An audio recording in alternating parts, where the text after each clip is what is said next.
दोस्तों आज हम आपको बताएंगे एक ऐसे इंसान की कहानी जिसे कोकेन का किंग कहा जाता है। तो आइए जानते हैं इस इंसान की कहानी के बारे में।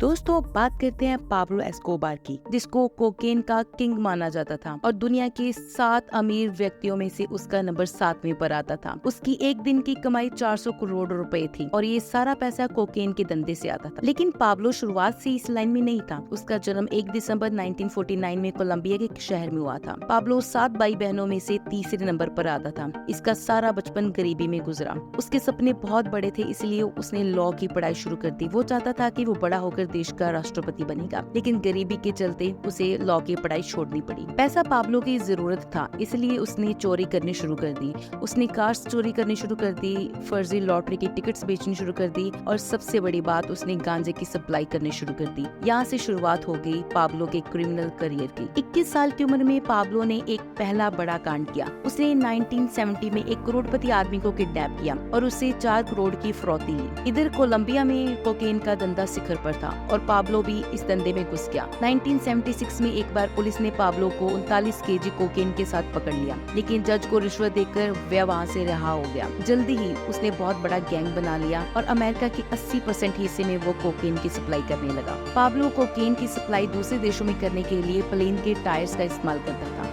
वह प्लेन के टायर्स में कोकेन भर देता था और दूसरे देशों में उसकी सप्लाई करता था। और इसके अलावा वो जीन्स पर कोकेन को लगा देता था और डब्बों में भरकर अमेरिका भेज देता था। और वहाँ पर उसके आदमी डिब्बों में से जीन्स निकालकर उसे पानी में डिबो देते थे। कोकेन जीन्स से अलग होकर पानी में घुल जाता था और बाद में उस पानी को फिल्टर कर लिया जाता था और कोकेन को बाहर निकाल लिया जाता था। लेकिन ये तरीका ज्यादा देर तक नहीं चला। जब पाब्लो को पता चला कि पुलिस उसे इस तरह से पकड़ लेगी, तो पाब्लो ने जीन्स की जगह पर डब्बों में कोकेन भरकर बेचना शुरू कर दिया। डब्बों में जब जीन्स भरकर बेची जाती थी तो अमेरिका की पुलिस उसे खोलकर जीन्स में कोकेन निकालने की कोशिश करती थी और डब्बे फेंक देती थी। लेकिन पाब्लो के आदमी उन डब्बों को उठाते थे और उसी प्रोसेस से कोकेन डब्बों में से बाहर निकाल लेते थे। और देखते ही देखते पाब्लो कोलंबिया का सबसे अमीर व्यक्ति बन गया। वह इस पैसे से हॉस्पिटल, स्कूल और खेल के मैदान भी बनवाता था। फिर भी ये पैसा इतना था कि खत्म होने का नाम ही नहीं लेता था। पाब्लो के पास पैसा इतना था कि वो संभल नहीं रहा था, इसलिए उसने दूसरे देशों में जाकर बहुत सारे घर खरीदे और उस घरों की दीवारों में इन पैसों को रख दिया और बहुत सारे खड्डे खोदे जिसमें उसने बहुत सारा पैसा भर दिया। लेकिन फिर भी पैसा इतना था कि हर साल 16,000 करोड़ रुपए का कैश चूहे कुतर जाते थे। लेकिन फिर भी कैश इतना था कि उसे बांधने के लिए हर हफ्ते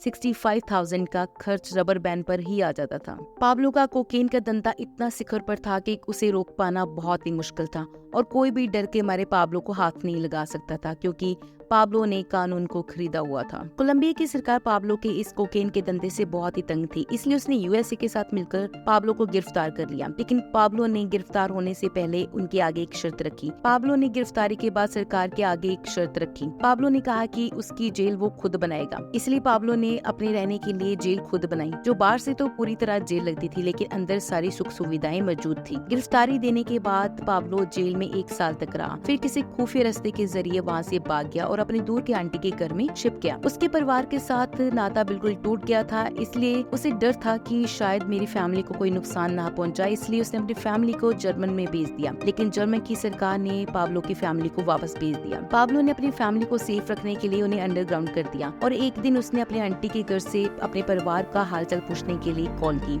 लेकिन उसे नहीं पता था कि उसकी कॉल रिकॉर्ड हो रही है। पुलिस ने उसे ट्रैक किया और उसे ढूंढ लिया। जैसे ही पुलिस को पाब्लो की कॉल का पता चला, उन्होंने पाब्लो की कॉल को रिकॉर्ड किया और उसके नंबर को ट्रेस करके उसे उसी घर में जाकर गोलियों से मार दिया। ऐसे पाब्लो की कहानी का अंत हो गया और कोलंबिया के लोग पाब्लो को भगवान मानते थे और मौत के 22 साल बाद भी उसका छुपाया हुआ पैसा मिलता रहा। कहा जाता है कि पाब्लो की कुल संपत्ति अंदाजन 2.5 लाख करोड़ रुपए थी, लेकिन अभी तक इस बात की पुष्टि नहीं हुई कि उसके पास कितनी दौलत थी। दोस्तों, अगर आपको हमारी ये वीडियो अच्छी लगी हो तो हमारे चैनल को लाइक, सब्सक्राइब और शेयर जरूर करना और हाँ, बेल आइकन को जरूर दबाना ताकि हमारे आने वाले वीडियो की हर नोटिफिकेशन आप तक सबसे पहले पहुंचे।